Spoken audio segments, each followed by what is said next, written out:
ഇസ്രായേലിനെ അമേരിക്ക ഒറ്റപ്പെടുത്തുമോ എന്നുള്ളത് വളരെ ഗൗരവത്തോടു കൂടി അന്താരാഷ്ട്ര മീഡിയകളും രാഷ്ട്രീയ നിരീക്ഷകരും ചർച്ച ചെയ്യുന്ന ഒരു വിഷയമാണ്. ഏതാനും ആഴ്ചകളായി അമേരിക്കയും ഇസ്രായേലും തമ്മിൽ വലിയ രീതിയിലുള്ള പ്രശ്നങ്ങളും വിഷയങ്ങളും നിലനിൽക്കുന്നു. ഒരു അകൽച്ച വളരെ കൃത്യമാണ്, വ്യക്തമാണ്. അനുകൂലമായിരിക്കുന്ന അഭിപ്രായങ്ങളൊന്നും ഇസ്രായേലിന് വേണ്ടിയിട്ട് അമേരിക്കയുടെ പ്രസിഡന്റ് പറയുന്നില്ല എന്നുള്ളത് ലോകം ശ്രദ്ധിക്കപ്പെടാൻ തുടങ്ങിയിട്ട് ഏതാനും ദിവസമായിട്ടേ ഉള്ളൂ. അതോടനുബന്ധിച്ചാണ് മിഡിൽ ഈസ്റ്റ് സന്ദർശനവുമായിട്ട് ബന്ധപ്പെട്ട തീരുമാനം അമേരിക്കയുടെ പ്രസിഡന്റിൻ്റെ ഓഫീസിൽ നിന്ന് പുറത്തു വരുന്നത്. അതോടുകൂടി അത് ക്ലിയറായി. കാര്യം എന്ന് പറഞ്ഞാൽ ഇസ്രായേലിലേക്ക് പോകുന്നില്ല എന്നുള്ളത്. ഈ മീറ്റിങ്ങുമായിട്ട് ബന്ധപ്പെട്ട് ഒരുപാട് ഉദ്ദേശങ്ങളും ലക്ഷ്യങ്ങളും അമേരിക്കക്കുണ്ട് എന്നുള്ളത് കൃത്യമാണ്. ഏതെങ്കിലും ഒരു സുപ്രഭാതത്തിൽ ഓടിപ്പാഞ്ഞ് എത്തിയിട്ട് ഒരു രാജ്യവുമായിട്ട് ചർച്ച നടത്തുന്ന രീതി സ്വഭാവങ്ങളൊന്നും യഥാർത്ഥത്തിൽ അമേരിക്കക്ക് ഒരു കാലത്തും ഉണ്ടായിട്ടില്ല, ഇപ്പോഴും ഇല്ല.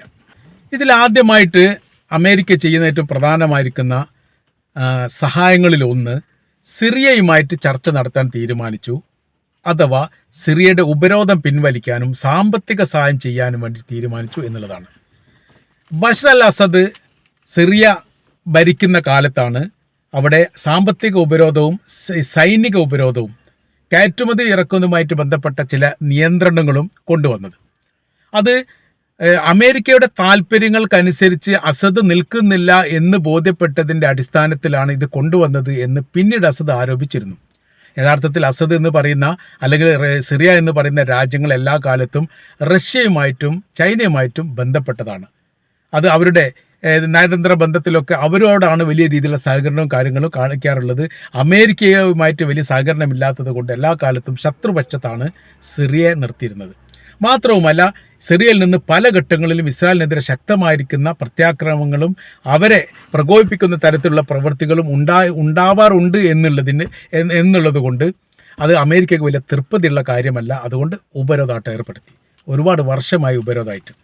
ഭരണം മാറി പുതിയ ഭരണ സംവിധാനങ്ങൾ അധികാരത്തിൽ വന്നതോട് കൂടിയിട്ട് സിറിയയോട് അടുക്കാൻ വേണ്ടിയിട്ട് അമേരിക്ക തീരുമാനിച്ചു. അടുക്കുന്നത് എന്തിനാണ് എന്നതിനെക്കുറിച്ചുള്ള കൃത്യമായിരിക്കുന്ന രൂപം ഇപ്പോഴും വന്നിട്ടില്ല. അങ്ങനെ സിറിയയുടെ പ്രശ്നത്തിൽ അമേരിക്ക നേരിട്ട് ഇടപെട്ടു എന്നുള്ളതാണ് ഇതിൻ്റെ ഈ സൗദി അറേബ്യയിൽ നടന്ന ചർച്ചയിലെ ഏറ്റവും പ്രധാനമായിരിക്കുന്ന കാര്യമായിട്ട് പറയുന്നത്. അത് ഗസ മാറ്റി നിർത്തിയാൽ പ്രധാനമായിരിക്കുന്ന വിഷയങ്ങളിലൊന്ന് സിറിയയുമായിട്ട് ബന്ധപ്പെടുന്നു എന്നുള്ളതാണ്. പിന്നീട് ഈ ജോർദാനും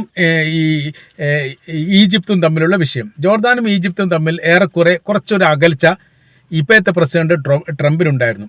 അതുണ്ടാവാനുള്ള കാരണം ഗസക്കാർ ഈ രണ്ട് രാജ്യത്തേക്കും മാറിപ്പോകണമെന്നും ഗസയിൽ ഒരു ടൂറിസ്റ്റ് മേഖലയാക്കി താൻ മാറ്റുമെന്നും അമേരിക്കയുടെ പ്രസിഡന്റ് ഡൊണാൾഡ് ട്രംപ് പറഞ്ഞിരുന്നു. അപ്പോൾ ജോർദാനെ സംബന്ധിച്ചിടത്തോളം ജോർദാനും അമേരിക്കയും തമ്മിൽ ഏറ്റവും വലിയ സൗഹൃദ രാജ്യമാണ്, നയതന്ത്ര ബന്ധമുള്ള രാജ്യമാണ്, പരസ്പരം അങ്ങോട്ടും ഇങ്ങോട്ടും എല്ലാ വിഷയത്തിൽ ഇടപെടുന്ന രാജ്യമാണ് ജോർദാൻ്റെ കാര്യത്തിൽ അമേരിക്ക. ഈജിപ്തും അങ്ങനെ തന്നെയാണ്. ഹുസ്നി മുബാറക്കിൻ്റെ ഭരണം കഴിഞ്ഞതോടുകൂടി അല്ലെങ്കിൽ ഹുസ്നി മുബാറക്കിൻ്റെ ഭരണം അട്ടിമറിക്കാൻ ആഭ്യന്തരപരമായിരിക്കുന്ന വിഷയങ്ങൾ അവിടെ ഉണ്ടാക്കിയതിൽ അമേരിക്ക ഒന്നാം സ്ഥാനത്താണ്. അവിടെ വലിയ രീതിയിലുള്ള പ്രക്ഷോഭങ്ങളും സമരങ്ങളും നടന്നു. ജനാധിപത്യ വിപ്ലവം വേണമെന്ന് പറഞ്ഞു. ഏകാധിപതിയാണ് ഈ ഹുസ്നി മുബാറക്ക് എന്ന് പറഞ്ഞിട്ട് പ്രക്ഷോഭം നടത്തിയതോടുകൂടി സൈനികർ പ്രസിഡന്റിനെതിരെ നിലപാടെടുത്തു. അങ്ങനെ പ്രസിഡന്റ് താഴെ വീണു. സൈനികർ ഭരണം ഏറ്റെടുത്തു. പിന്നീട് തെരഞ്ഞെടുപ്പ് വന്നു, പുതിയ പ്രസിഡന്റ് വന്നു. പ്രസിഡന്റിനെതിരെ വീണ്ടും പ്രക്ഷോഭം നടത്തി. അയാൾ ഒഴിവാക്കിയിട്ട് പുതിയ ഭരണം ഉണ്ടാക്കാൻ വേണ്ടിയിട്ടൊക്കെ അമേരിക്ക വലിയ രീതിയിൽ ഇപ്പോഴത്തെ ഈജിപ്തിനെ പ്രസിഡന്റായിരിക്കുന്ന സിസി ഭരണത്തിലെത്താൻ വേണ്ടിയിട്ടൊക്കെ വലിയ പങ്കാളിത്തം വഹിച്ച രാജ്യമാണ് ഈ അമേരിക്ക എന്ന് പറയുന്നത്, കൂടെ ഇസ്രായേലും. എന്നാൽ ഒരു പ്രതിസന്ധി ഘട്ടം അമേരിക്കക്കുണ്ടായ സമയത്ത് അമേരിക്കയോട് സഹകരിച്ചിട്ടില്ല എന്നൊരു പരാതി ട്രംപിൽ തന്നെ ഒരു മീഡിയക്ക് നൽകിയിരിക്കുന്ന അഭിമുഖത്തിൽ പറഞ്ഞു. അഥവാ അവർ പറഞ്ഞിരിക്കുന്ന കാര്യം ഇങ്ങനെയാണ്: ഗസക്കാർ പൂർണ്ണമായ രീതിയിൽ ഇവിടുന്ന് പിന്മാറണം. അവരെങ്ങോട്ട് പോകണം? ഈജിപ്തിലേക്കും ജോർദാനിലേക്ക് പോകണം. ജോർദാൻ ഈ കാര്യങ്ങളൊക്കെ അനുസരിക്കുമോ എന്ന പത്രക്കാരുടെ ചോദ്യത്തിന് തീർച്ചയായിട്ടും പ്രതിസന്ധി ഘട്ടത്തിൽ അവർ അംഗീകരിക്കുമെന്ന് ഞങ്ങൾക്ക് ഉറപ്പാണ് എന്നാണ് മറുപടി പറഞ്ഞത്. എന്നാൽ ജോർദാൻ രാജാവ് രണ്ടാമൻ അബ്ദുള്ള രാജാവ് എവിടെ എത്തി? ന്യൂയോർക്കിൽ എത്തിക്കൊണ്ട് ട്രംപുമായിട്ട് അഭിമുഖം നടത്തുകയും ഒരു തരത്തിലും ഗസക്കാരെ തങ്ങൾക്ക് സ്വീകരിക്കാൻ പറ്റില്ലെന്നും അവർ നിലനിൽക്കേണ്ടത് അവരുടെ ദേശത്താണ്, അവിടെയാണ് അവർ നിലനിൽക്കേണ്ടത്, തങ്ങളുടെ ഭാഗത്തല്ല എന്നൊക്കെ പറഞ്ഞതോടുകൂടി അവിടെ വലിയ പ്രതിസന്ധി ഉണ്ടായി. ഏറെക്കുറെ ജോർദാനും അമേരിക്കയും തമ്മിൽ അകലുന്ന രീതിയിലേക്ക് കാര്യങ്ങളെത്തി. രണ്ടാമത് ഈജിപ്താണ്. ഈജിപ്തും കൃത്യമായിരിക്കുന്ന നിലപാട് പറഞ്ഞു. സിനാ മരുഭൂമിയിലേക്ക് മുമ്പ് മാറ്റാൻ വേണ്ടി ഇസ്രായേൽ പറഞ്ഞിരുന്നു, അതുപോലും ഞങ്ങൾ അംഗീകരിച്ചിട്ടില്ല. തങ്ങളുടെ രാജ്യത്തേക്ക് ഗസക്കാരെ മാറ്റുക അല്ല വേണ്ടത്, ഗസക്കാരെ അവിടെ കുടിയിരുത്തുകയാണ് വേണ്ടത്, അതിന് സാമ്പത്തികപരമായിരിക്കുന്ന സഹായങ്ങൾ ചെയ്യാൻ ഞങ്ങൾ തയ്യാറാണ് എന്ന് ഈജിപ്ത് മറുപടി പറഞ്ഞു. അപ്പോൾ ഈജിപ്തും ജോർദാനും ഏറെക്കുറെ അമേരിക്കയുമായിട്ട് അകന്നു നിൽക്കുന്ന സ്ഥിതിയാണ്. ഇപ്പോഴത്തെ ചർച്ചയിൽ അവർ രണ്ടു കൂട്ടരെയും വിളിച്ചിട്ടുണ്ട്. നിങ്ങൾ വരി, നമുക്ക് ചർച്ച ചെയ്യാം എന്ന് ആര് പറയുന്നുണ്ട്? അമേരിക്ക ഇവരോട് പറഞ്ഞു. അങ്ങനെ ജോർദാൻ നാളെത്തി, ഈജിപ്ത് നാളെത്തി, അതോടൊപ്പം തന്നെ സിറിയയിൽ നാളെത്തി, അവരുമായിട്ട് ചർച്ച നടത്തി. എന്നിട്ട് ഒരു ശാന്തമായിരിക്കുന്ന ഒരു അന്തരീക്ഷം ഈ മേഖല ഉണ്ടാക്കുക എന്നുള്ളതാണ് തങ്ങളുടെ താല്പര്യമെന്ന് അമേരിക്കയുടെ പ്രസിഡന്റ് പറയുകയും ചെയ്തു. സമാധാനത്തിൻ്റെ പ്രബോധകനായിട്ട് തന്നെ ലോകം അംഗീകരിക്കും എന്ന് എനിക്ക് ഉറപ്പുണ്ട് എന്ന് ഒരു അഭിമുഖത്തിൽ അമേരിക്കയുടെ പ്രസിഡന്റ് ഡൊണാൾഡ് ട്രംപ് പറഞ്ഞിരുന്നു. എന്താ സമാധാനം എന്നുള്ളതിനെക്കുറിച്ചൊന്നും പറഞ്ഞിട്ടില്ല എന്ന് മാത്രം. ഇവിടെ നമ്മൾ ചർച്ച ചെയ്യുന്നത് ഇസ്രായേലിനെ ഒറ്റപ്പെടുത്തുമോ എന്നുള്ളതാണ്. എങ്ങനെയാണ് ഇസ്രായേലിനെ അമേരിക്ക ഒറ്റപ്പെടുത്തുന്ന ഒരു സാഹചര്യങ്ങൾ ഉണ്ടാവുക എന്നുള്ളത്? ഇപ്പോഴത്തെ അകൽച്ചയൊന്നും യഥാർത്ഥത്തിൽ നോക്കണ്ട. ഇസ്രായേലിനെ ഒരിക്കലും അമേരിക്ക കൈവിടില്ല. അതിന് ഒരുപാട് രാഷ്ട്രീയമായ, സാമ്പത്തികമായ, സാമൂഹ്യപരമായിരിക്കുന്ന ഒരുപാട് പാശ്ചാത്തലങ്ങളും സമീപനങ്ങളുണ്ട്. അതിൻ്റെ പ്രധാനമായിരിക്കുന്ന കാര്യം എന്ന് പറഞ്ഞാൽ അമേരിക്കൻ പ്രസിഡൻഷ്യൽ തെരഞ്ഞെടുപ്പുമായിട്ട് ബന്ധപ്പെട്ട് നല്ലൊരു ശതമാനം വോട്ട് ജൂത വോട്ടാണ്. 17 മുതൽ 35% എന്നൊക്കെ പറയുന്നുണ്ട്. അത്രയും ആളുകൾ, അതായത് പൗരത്വമുള്ളവർ, ഇസ്രായേലിൻ്റെ പൗരത്വമുള്ള ജൂത വിഭാഗം അമേരിക്കൻ പൗരത്വമുള്ളവരാണ്, ഇരട്ട പൗരത്വമുള്ളവരാണ്. ഒരു റിപ്പോർട്ടിൽ കാണാം 17%, ഒരു റിപ്പോർട്ടിൽ കാണാം 6 മുതൽ 9%. ഏതായാലും ഒരു പ്രസിഡൻഷ്യൽ തെരഞ്ഞെടുപ്പിൽ ജൂത വിഭാഗം അതിനിർണായകമായിരിക്കുന്ന ഒരു മേഖലയാണ് അമേരിക്കയിലുള്ള ജൂതന്മാർ. അവരെ ഒതുക്കുക എന്ന് പറയുന്ന സമയത്ത് ഭാവിയിൽ അത് ട്രംപിന് വലിയ രീതിയിൽ ആഘാതം ഉണ്ടാകും. ഇപ്പോഴത്തെ സാഹചര്യങ്ങൾ ഒക്കെ എന്ന് പറഞ്ഞാൽ ഒരു ഇണക്കത്തിൻ്റെയും ഓരോ പിണക്കത്തിൻ്റെയും ഒക്കെ വിഷയമായിട്ട് മാത്രമേ നിലനിൽക്കാൻ വേണ്ടി പറ്റൂ. കാര്യം എന്ന് പറഞ്ഞാൽ ജൂതരാജ്യം പാലസ്തീൻ്റെ ഭൂമിയിൽ ഉണ്ടാക്കിയത് അമേരിക്കയാണ്. ബ്രിട്ടനാണ് പ്രഖ്യാപിച്ചത്, അമേരിക്കയാണ് അതിന് സപ്പോർട്ട് ചെയ്തത്. അപ്പോൾ അതിനെ നിലനിർത്തുക എന്ന് പറഞ്ഞാൽ മിഡിൽ ഈസ്റ്റിൽ ചുറ്റുപാക്കമുള്ള അറബ് രാജ്യങ്ങൾ വലിയ സാമ്പത്തികപരമായി മുന്നേറ്റമുള്ള രാജ്യങ്ങളാണ് എന്നതിനാൽ അവർക്ക് ഇസ്രായേൽ എന്ന് പറയുന്ന ഒരു ശത്രു രാജ്യം അവിടെ ഇല്ലെങ്കിൽ ഒരു പക്ഷേ അമേരിക്കയെ എന്നോ തയഞ്ഞു പോകുമെന്നൊരു പേടി അമേരിക്കക്കുണ്ട്. 30% ലോകത്തിൻ്റെ സാമ്പത്തിക നിയന്ത്രണമുള്ള ഏരിയകൾ എന്ന് പറയുന്നത് മിഡിൽ ഈസ്റ്റ് ഏരിയയാണ്. ആ ഏരിയകളുടെ മധ്യേ ഒരു ഭീഷണിപ്പെടുത്താൻ വേണ്ടി ഒരു ഇസ്രായേലിനെ യഥാർത്ഥത്തിൽ അമേരിക്ക സൃഷ്ടിച്ച് തന്നെയാണ് എന്നുള്ളത് ഉറപ്പാണ്. അപ്പോൾ അവരെ തൽക്കാലത്തേക്ക് അവരെ ഈ വിഷയങ്ങളൊക്കെ പറയുന്നുണ്ടെങ്കിലും സ്ഥിരമായ രീതിയിൽ ഒരിക്കലും ഇസ്രായേലിനെ പിണക്കില്ല എന്നുള്ള യാഥാർത്ഥ്യമാണ്. ഇതൊക്കെ 2-3 ദിവസം കഴിഞ്ഞാൽ അവർ കൈകൊടുത്ത് ഈ ഇസ്രായേലിൻ്റെ പ്രധാനമന്ത്രി അമേരിക്ക സന്ദർശിച്ച് പിന്നീട് ഒരു സംയുക്തമായ പത്രസമ്മേളനം നടത്തിയ തീരാവുന്ന വിഷയങ്ങളേ ഉള്ളൂ. പക്ഷേ ഇവിടെ ചില കണിശമായിരിക്കുന്ന നിലപാട് അറബ് രാജ്യങ്ങൾ എടുക്കുന്നുണ്ട്.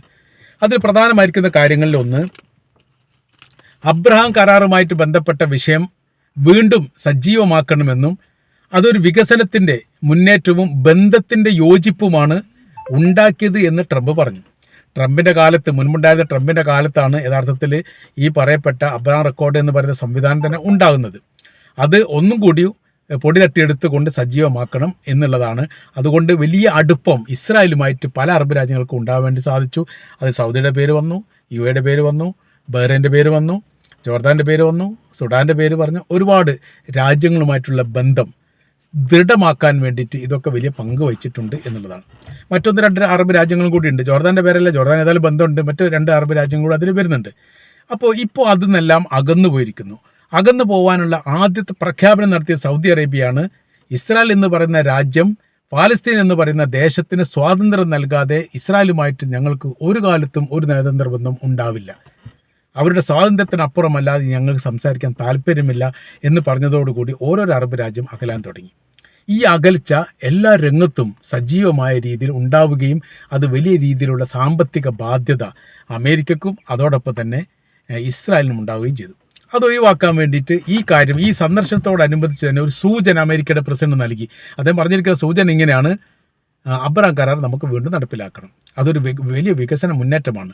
അത് നടപ്പിലാക്കുന്നതോടുകൂടി വലിയ മാറ്റങ്ങളുണ്ടായി. യൂറോപ്യമായിട്ട് കൂടുതൽ ബന്ധം ഉണ്ടാവുകയും അവർക്കുള്ള ദൂരം കുറയുകയും ചെയ്യും. എന്നാൽ അതിൽ പ്രധാനമായിരിക്കുന്ന വിഷയങ്ങൾ അത് ഖത്തറാണ് പറഞ്ഞതെന്നാണ് മനസ്സിലാക്കുന്നത്.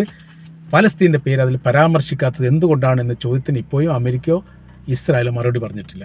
വികസനവുമായിട്ട് ബന്ധപ്പെട്ട വിഷയം വരുന്ന സമയത്ത് പാലസ്തീനെക്കുറിച്ചും അതിൻ്റെ മാറ്റത്തെക്കുറിച്ചും സാമ്പത്തിക മുന്നേറ്റത്തെക്കുറിച്ചും തൊഴിലുമായിട്ട് ബന്ധപ്പെട്ട, ആരോഗ്യവുമായി ബന്ധപ്പെട്ട, വിദ്യാഭ്യാസവുമായി ബന്ധപ്പെട്ട ഒരുപാട് കാര്യങ്ങൾ സംസാരിക്കാനുണ്ട്. ഈ കാര്യം അത് പരാമർശിക്കാത്തത് കൊണ്ട് അതൊന്നും കൂടി പുനഃപരിശോധന നടത്തണം എന്ന അഭിപ്രായം അറബ് രാജ്യങ്ങൾക്കുണ്ട്. ഏതായിരുന്നാലും ഇപ്പോഴത്തെ സാഹചര്യം എന്ന് പറയുന്നത് അമേരിക്കയെ സംബന്ധിച്ചിടത്തോളം ഇസ്രായേലുമായിട്ടുള്ളത് താൽക്കാലിക ഇണക്കമാണ്, അല്ലെങ്കിൽ താൽക്കാലിക പിണക്കമാണ്.